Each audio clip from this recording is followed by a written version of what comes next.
তোর মরণ আমার হাতে হবে।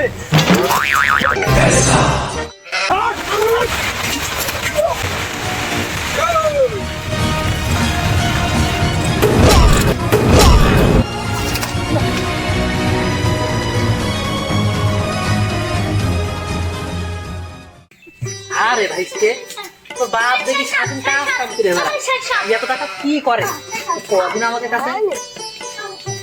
আমার মা 5 লাখ টাকা সাড়ে দিনের ভিতরে ছেড়েছে,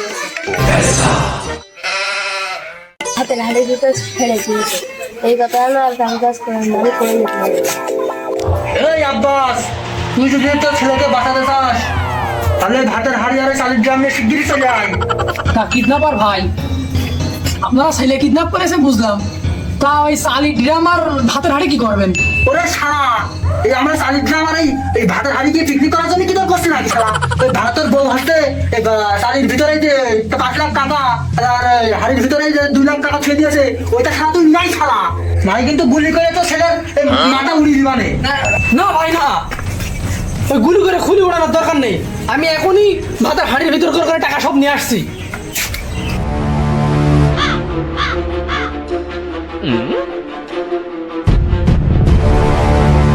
হ্যাঁ আব্বাস, আগে ভাতের হাড়ি দে।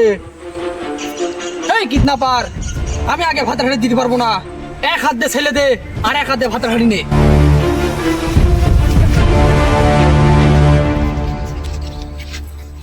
এক হাতে ছেলে, এক হাতে ভাতের হাড়ি। ছেলে আমি নাই চল। এতদিন পরে ভাতের হাড়ি আমাদের হয়েছে। বস, এর ভিতরে বেশি টাকা নেই, সব পাতা। এই আব্বাস, এই বৃষ্টির ভিতরে তুই পাতাবার হাড়ি দিয়ে আমাদের এতই বোকা বানালি?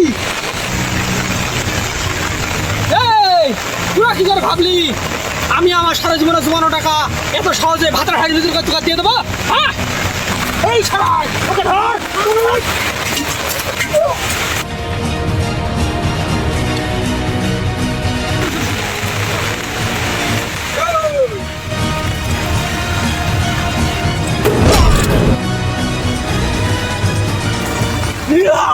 তোর মরণ আমার হাতে হবে।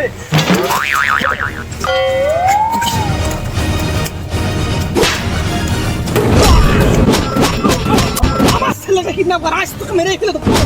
ভাই ভাই আমার কোনো দোষ নেই ভাই, ওকে একটু মারেন, আমাকে একটু শুধু মারছেন, ওকে একটু মারেন। এই, এবার তোর পালা।